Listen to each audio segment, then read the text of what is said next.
Part 2 Chapter 7. The Conclusion. We had all been warned to appear before the magistrates upon the Thursday, but when the Thursday came there was no occasion for our testimony.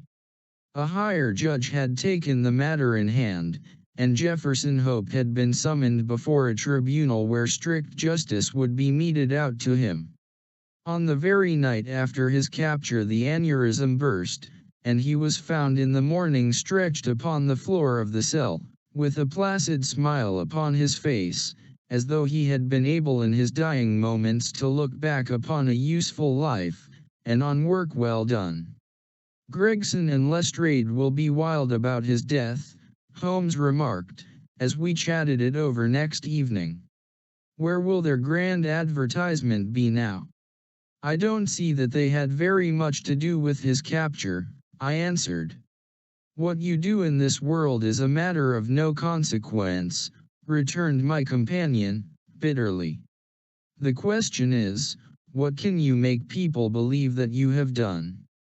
"Never mind," he continued, more brightly, after a pause. "I would not have missed the investigation for anything. There has been no better case within my recollection. Simple as it was, there were several most instructive points about it." "Simple?" I ejaculated. "Well, really, it can hardly be described as otherwise," said Sherlock Holmes, smiling at my surprise. "The proof of its intrinsic simplicity is, that without any help save a few very ordinary deductions I was able to lay my hand upon the criminal within 3 days. "That is true," said I. "I have already explained to you that what is out of the common is usually a guide rather than a hindrance. In solving a problem of this sort, the grand thing is to be able to reason backwards. That is a very useful accomplishment, and a very easy one, but people do not practice it much. In the everyday affairs of life it is more useful to reason forwards, and so the other comes to be neglected. There are 50 who can reason synthetically for one who can reason analytically." "I confess," said I, "that I do not quite follow you." "I hardly expected that you would. Let me see if I can make it clearer. Most people, if you describe a train of events to them, will tell you what the result would be. They can put those events together in their minds, and argue from them that something will come to pass. There are few people, however, who, if you told them a result, would be able to evolve from their own inner consciousness what the steps were which led up to that result. This power is what I mean when I talk of reasoning backwards, or analytically."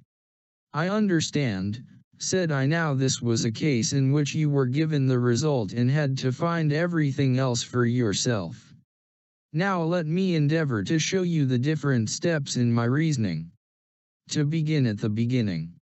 I approached the house, as you know, on foot, and with my mind entirely free from all impressions. I naturally began by examining the roadway, and there, as I have already explained to you, I saw clearly the marks of a cab, which, I ascertained by inquiry, must have been there during the night. I satisfied myself that it was a cab and not a private carriage by the narrow gauge of the wheels. The ordinary London growler is considerably less wide than a gentleman's brougham. This was the first point gained. I then walked slowly down the garden path, which happened to be composed of a clay soil, peculiarly suitable for taking impressions. No doubt it appeared to you to be a mere trampled line of slush, but to my trained eyes every mark upon its surface had a meaning. There is no branch of detective science which is so important and so much neglected as the art of tracing footsteps. Happily, I have always laid great stress upon it, and much practice has made it second nature to me. I saw the heavy footmarks of the constables, but I saw also the track of the 2 men who had first passed through the garden. It was easy to tell that they had been before the others, because in places their marks had been entirely obliterated by the others coming upon the top of them. In this way my second link was formed, which told me that the nocturnal visitors were two in number, one remarkable for his height, as I calculated from the length of his stride, and the other fashionably dressed, to judge from the small and elegant impression left by his boots. On entering the house this last inference was confirmed. My well-booted man lay before me. The tall one, then, had done the murder, if murder there was. There was no wound upon the dead man's person, but the agitated expression upon his face assured me that he had foreseen his fate before it came upon him. Men who die from heart disease, or any sudden natural cause, never by any chance exhibit agitation upon their features. Having sniffed the dead man's lips, I detected a slightly sour smell, and I came to the conclusion that he had had poison forced upon him.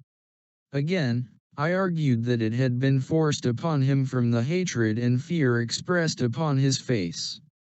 By the method of exclusion, I had arrived at this result, for no other hypothesis would meet the facts. Do not imagine that it was a very unheard of idea. The forcible administration of poison is by no means a new thing in criminal annals. The cases of Dalsky in Odessa, and of Lecherrier in Montpellier, will occur at once to any toxicologist. And now came the great question as to the reason why. Robbery had not been the object of the murder, for nothing was taken. Was it politics, then, or was it a woman? That was the question which confronted me. I was inclined from the first to the latter supposition. Political assassins are only too glad to do their work and to fly. This murder had, on the contrary, been done most deliberately, and the perpetrator had left his tracks all over the room, showing that he had been there all the time. It must have been a private wrong, and not a political one, which called for such a methodical revenge. When the inscription was discovered upon the wall, I was more inclined than ever to my opinion. The thing was too evidently a blind. When the ring was found, however, it settled the question. Clearly the murderer had used it to remind his victim of some dead or absent woman. It was at this point that I asked Gregson whether he had inquired in his telegram to Cleveland as to any particular point in Mr. Drebber's former career. He answered, "You remember, in the negative." I then proceeded to make a careful examination of the room, which confirmed me in my opinion as to the murderer's height, and furnished me with the additional details as to the Trichinopoly cigar and the length of his nails. I had already come to the conclusion, since there were no signs of a struggle, that the blood which covered the floor had burst from the murderer's nose in his excitement. I could perceive that the track of blood coincided with the track of his feet. It is seldom that any man, unless he is very full-blooded, breaks out in this way through emotion, so I hazard the opinion that the criminal was probably a robust and ruddy-faced man. Events proved that I had judged correctly. Having left the house, I proceeded to do what Gregson had neglected. I telegraphed to the head of the police at Cleveland, limiting my inquiry to the circumstances connected with the marriage of Enoch Drebber. The answer was conclusive. It told me that Drebber had already applied for the protection of the law against an old rival in love, named Jefferson Hope, and that this same Hope was at present in Europe. I knew now that I held the clue to the mystery in my hand, and all that remained was to secure the murderer. I had already determined in my own mind that the man who had walked into the house with Drebber was none other than the man who had driven the cab. The marks in the road showed me that the horse had wandered on in a way which would have been impossible had there been anyone in charge of it. Where, then, could the driver be, unless he were inside the house? Again, it is absurd to suppose that any sane man would carry out a deliberate crime under the very eyes, as it were, of a third person, who was sure to betray him. Lastly, supposing one man wished to dog another through London, what better means could he adopt than to turn cab driver? All these considerations led me to the irresistible conclusion that Jefferson Hope was to be found among the Yarvays of the metropolis.